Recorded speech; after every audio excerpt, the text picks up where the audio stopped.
I'm here at Mountain View at a very special event with a very special guest on tech today. Samir Samat, what a pleasure to have you on the show. Good to see you. Fantastic keynote. Thank you. Mega announcements from the Pixel lineup, but this was all about Android and integrating AI into the ecosystem.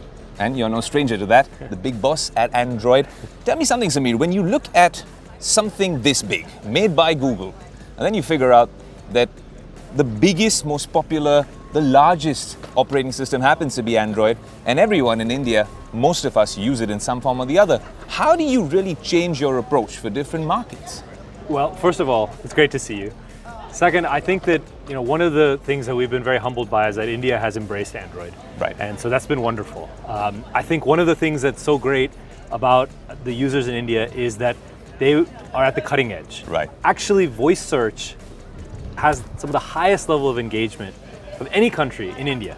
And so when we think about AI and the way to interact with your phone, right, with your natural voice, we think that's a perfect match. So we're super excited about that. Actually, the Gemini assistant that we've just rolled out already supports 40 languages, actually 9 Indian languages, including Hindi, Telugu, Tamil, and more. It's interesting that you mentioned what Gemini is doing, but this time we've seen what's happening not too far from here with Apple Intelligence. That's something that's coming up as well, but Google's approach is different. And I think Gemini, with Google's search prowess from before and what you guys have been doing, is fascinating to see how AI is being integrated into the ecosystem. But Android is not just about Pixel devices. It's not just about Samsung devices. It's also about so many other OEMs who use Android, the open source nature of it. Do you think that that sort of Gemini integration is needed across, when we're talking about a lot of smartphone brands in India perhaps that use Android? Is that something that needs to come as a stock feature, as well integrated as it does with Pixel devices? Absolutely. And one of the things that we're really excited about with Gemini is that it's not just for the phones that we make at Google. We're actually rolling out everything you saw today, not just on Pixel devices, but also on the rest of the Android ecosystem, including Samsung, OnePlus devices, and many, many more. So that's super exciting. No, it's fascinating that while Google is really pushing Gemini across all of these devices, are there features you think perhaps that with Gemini Pro on one end, then you also have Gemini Live that you spoke about today, but what about budget smartphones? Are there things from Gemini, from the flagships, that we can see trickle down to some of the inexpensive phones? Absolutely. I mean, one of the advantages of Google having invested in AI for more than a decade is that we have capabilities not just to run on device for the flagships with the latest processors, but also in the cloud. And so one of the things I'm very excited about is that the Gemini Assistant has actually not just rolled out on flagships, but is rolled out on many other devices as well, lower in the line. And so that means that we can truly focus on bringing AI to everyone. So AI to everyone is something we've heard out here, even down the road at Cupertino. AI for the rest of us. How important is it for this AI revolution to be inclusive, to be democratic? More importantly, Google's always been the flag bearer of openness and open source. Now we've seen even a company like Apple integrating ChatGPT into their AI vision. Maybe even Gemini in the future. Is that the future for the world of AI? Is that the future for the AI revolution? Openness and open source. Well, I think open source is very important, but I think what consumers want the most is they want AI not just to be a technology. They want it to be helpful. They want it to be useful. They want it to be assistive in everyday life. And I think some of the things we showed today are exactly that. Starting to change the conversation from technology to how it actually can assist me on a day-to-day basis. One of the conversations I recently had with Gemini Live was all about a used car that I was looking to purchase. Right. And I was asking it questions about what are the things I should worry about, what are the questions I should ask for the mechanic. Right. Help me. And it took what ordinarily would have been an hour-long set of research down to 5 minutes, and I had my list. That's pretty useful. That's pretty helpful. I think this is the kind of stuff that consumers really care about. A big focus today on privacy as well, and that's something we want to see with responsible AI development. Is that something that we've been working on here with the Gemini teams and Android as well? Because with that open source sort of nature come a bunch of things when you need to apply filters to privacy, security. That has to be key when you're integrating AI into the Android ecosystem. Well, look, Android's always focused on privacy and security. It's always been a hugely important thing for our consumers, and so we've prioritized it.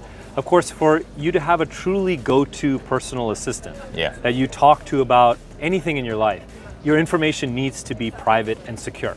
And so one of the advantages that Google has, we believe in doing this, is we've invested in AI over decades. And as a result, we have a full stack of technology, everything from optimizing AI on the device all the way up to the cloud. Right. And so the ability for you to ask those personal questions and for Gemini to handle the answers right within Google's full stack and not send your data off to any third-party AI provider that you may not know or trust is a really big deal. The Pixel Fold is coming to India, and the foldables race is really hotting up in India. How important do you think it is to make that announcement, because foldables are really the flavor of the season even back home in India? And how difficult was it for you to really change and adapt the OS, Android, for a foldable? This is second generation, That's right. But I'm guessing there were lessons learned, and this is the finished product. Yeah, well, I'm super excited about the new Fold. I loved the first one. The first one really felt to me like one of the first foldables where when you had the screen closed, it was a phone. It felt like a phone as opposed to feeling like some different new kind of device. And this device builds on that. You know, the new Pixel Fold has an outer display and aspect ratio that just when you have it closed, it's so thin and light, makes you feel like you're just using an ordinary phone. But when you open it up, it has the largest internal display of any foldable. So I'm just having a great time with it. And if you're on the Fold, and we know it has one of the biggest displays out there, especially here in the US, when you're really in your downtime phase, when you want to just zone out, is it that you switch it all off if you're using the Fold? What's that one piece of content? Is it Hollywood or Bollywood that you watch on the Pixel Fold? Well, if my wife and I are going to watch together, it's definitely Bollywood. If my son and I are going to watch together, then it's definitely something on YouTube. So it's good for all these purposes, and everyone in the family can enjoy it. Absolutely. Samir, what a pleasure to have you with us. Just before we do wrap up, there's one thing I do want to understand. When we talk about so much of the leadership here in the US for big tech companies, we see a lot of them coming from countries like India. And every time someone asks us on our shows saying, what's that secret sauce? Would you have any sort of views you'd like to share on that? Because I find it fascinating. I know that we come from a culture of diversity, inclusion, and jugaad, and the hustle culture is lively and active. But what is that real reason that there are a lot of people from that side of the world come here to the US and achieve great success? You know, I was born here in the US.